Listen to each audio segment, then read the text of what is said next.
Hey everybody, I'm Christopher Green. You're watching Greenwave TV, alternative media television.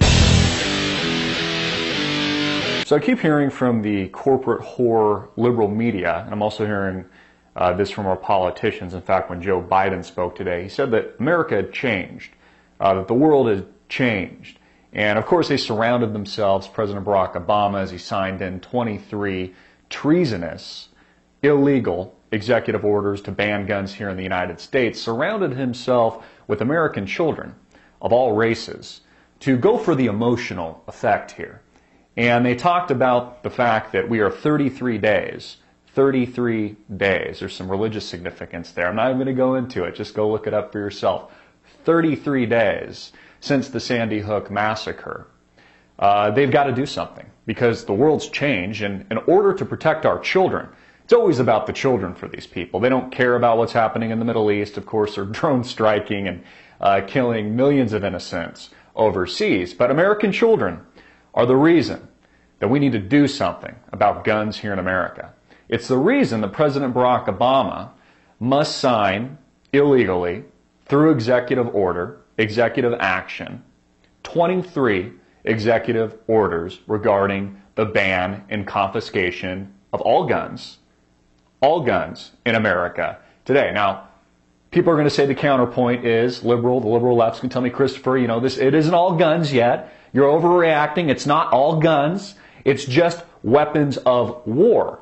Notice how they like to label it weapon of war. What kind of connotation does that give to you, weapon of war? Well, it makes it sound like it's a weapon that no civilian should have. No civilian should have a weapon of war, because war makes me think of death, makes me think of murder, makes me think of the government and what the military should have.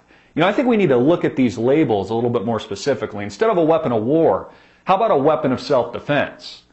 In order for the people of America to form a well-regulated militia via the Second Amendment, Bill of Rights in the United States Constitution, which Obama likes to piss on, we have every right to defend ourselves from enemies both foreign and domestic. In fact, before the bombing of Pearl Harbor, one of the reasons the Japanese emperor at the time didn't invade the mainland along with the bombing of Pearl Harbor is that he feared the American armed and dangerous behind every blade of grass. In fact, he feared Americans and knew that they would fight for every inch of shoreline if invaded, if America was attacked on the ground. It's one of the reasons many countries around the world have all feared America and have all feared promoting or prompting an attack on the ground here in the United States of America. But now President Barack Obama is actually opening us up and putting the nation at great risk so he can protect the children. Black children, white children, Latino children, Asian children, Hispanic children. I always find it's funny, people say, also liberals are telling me, well, Christopher, executive orders aren't unprecedented. Yeah, the first executive order that comes to mind for me was the executive order that Franklin Delano Roosevelt, FDR, put into action. I'll put the specific one down here in the description box so you can read it yourself, to send Japanese Americans in the numbers of tens of thousands to internment camps during World War II. That's what presidents in years past have used executive orders for. So let me ask you a question here, left liberals. What would prevent President Barack Obama from implementing executive order and executive action to send tens of thousands of Americans into FEMA camps? What's the difference? What's stopping him with that? We've seen it before in history. FDR's done it. And you see, the enemy in America today is no longer a foreign enemy, at least from the respect and the propaganda that's being sold to us by the Obama administration and the liberal, biased mainstream media. No, it's you. You're the terrorist now. In fact, if you're somebody that calls yourself an American patriot, somebody that abides and respects the U.S. Constitution, something that millions of Americans have shed blood for and died for, then you are now the lone wolf, as Obama likes to say it. You now are the lone wolf domestic terrorist. In fact, why do you think they passed the Patriot Act on the heels of September 11th? Now, Americans tend to forget history. All of you dumb Generation X and Yers, all you liberals out there playing video games, violent video games that Obama still has refused to address, forget history. Hitler, when he rose to power, passed the Enabling Act, right after he burnt down via false flag the Reichstag building. He burned down the building, blamed it on communists. Later came out in history he burned it down himself. And it was one of the reasons that he was able to rise to power on the heels of great economic turmoil. Remember, it was the Great Depression, post the financial crash in the United States in 1929. Europe was in chaos, just like the world is in chaos. The United States is in chaos today on the heels of the financial crash in 2008. How is this any different now? How is this any different now from what happened in history before? But now they want the guns because of the children.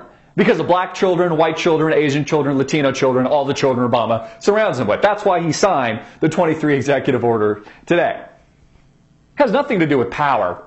It has nothing to do with control. It has nothing to do with thumbing down the American resistance or the American people at all. It's all about the children.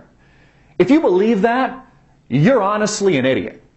You are honestly one of the dumb-ass mainstream sheeple. You just are. You're dumb. You're an idiot. You're the same people in Germany that prior to the Holocaust said, you know what, I think this actual rise to the power of Hitler is a good thing. You know, I think he's doing right by the German people. Right before they sent you to internment camps and executed you, gassed you, cut your penis off and your balls off, as Hitler did to some of the children via experiments. He wanted to see how they reacted after he took away all of their male parts. I mean, these are just some of the gross atrocities that occurred. This is where we're headed. But the American people, they buy into that liberal bias propaganda. It's about the children. It's about Sandy Hook. Because doesn't Obama tell us, doesn't the mainstream media constantly tell us that, well, we're just so much more violent here in America, especially when we compare it to countries with stricter gun laws? Is that true? Is it? No, it's absolutely not true. In fact, if you look this stuff up for yourself, the actual data itself, the statistics, go take a look at FBI.gov. I'll put those links in the description box as well. A lot of people have actually talked about this recently. Surprisingly, it hasn't caught more and more fire. You know, people looking at the truth. But people don't want to see the truth. What they want to consume is the propaganda and the lies. Whatever makes them feel better in here. Whatever makes them feel better. But the violent crime rate and the murder rate in the United States since 1992, and we can go back to the data to 2011, we're still waiting for the results 2012, has actually declined by 50+%. Both the violent crime rate and the murder rate since 1992 as we compare 1992 to 2011 here in the USA. If we compare ourselves to Great Britain, for example, and we use the equivalent statistics that Great Britain puts out, its independent statistical office, if we take a look at that, their home office, they actually have per capita, per their citizens, per 100,000, if we break those ratios apart, a crime rate, a violent crime rate that is 3.5 times that here in the United States. And they have some of the strictest gun laws in the world. Now, yes, it's true they have a violent murder rate. They have a murder rate of 1.3, which is a little bit lower than here in the United States. But in aggregate, the violent crime rate, you know, people holding you up at gunpoint and burglaries and that kind of thing, violence, 3.5 times that of the USA here in the United States. You know, people want to criticize people like Alex Jones for getting aggressive, for suggesting that we should impeach President Barack Obama, who, by the way, has committed high treason. These 23 executive orders are high treason. And again, this is all connected with Benghazi Gate, running guns into Syria, ousting Muammar Gaddafi, assassinating and murdering him, bypassing Congress to go to war with Libya in the first place.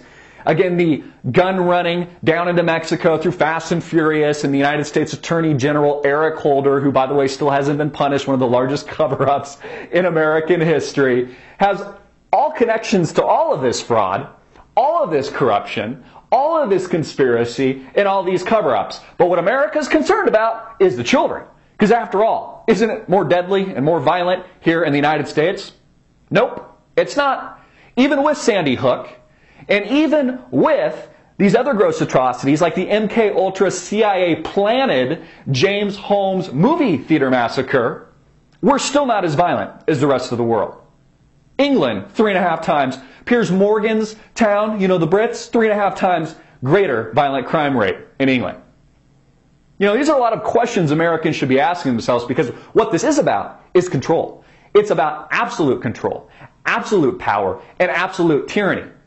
So any person, any president, any government, or any institution that decides they're going to infringe on our Second Amendment, there's a reason our founding fathers gave us the ability to defend ourselves. They wanted us to be able to defend ourselves from the federal government, not the other way around. Anytime a politician or one of these scumbags, or in this specific case, President Barack Obama on behalf of his handlers, says through executive order and action, he's going to infringe on the Second Amendment and get rid of your guns, you know that America is at war. You know that it's a declaration of war against the American people. And it's exactly why they want your guns. After all, why would you want the great state of Texas to have its guns when you know they'll be seceding from the Union in the not too distant future? Why would you want the great state of Arizona armed if you knew they would be following Texas in seceding from the Union? Why would you want to arm over 700,000 plus American citizens that have already signed petitions across all 50 states in America today to secede peacefully from the Union? A lot for us to think about, America. A lot for us to talk about. I'm Christopher Green. You've been watching Green Wave TV, alternative media television, and I just deliver the Daily Wave. Hard-hitting and in your face. And if you like this video, please share it, subscribe to us on YouTube, Facebook, Twitter, and get the message of freedom and liberty out to the viewing public. Peace. Hey everybody, I'm Christopher Green. You're watching Green Wave TV, alternative media television. I want to talk to you today about what I think is going to happen next with the executive order that President Barack Obama is pushing and forcing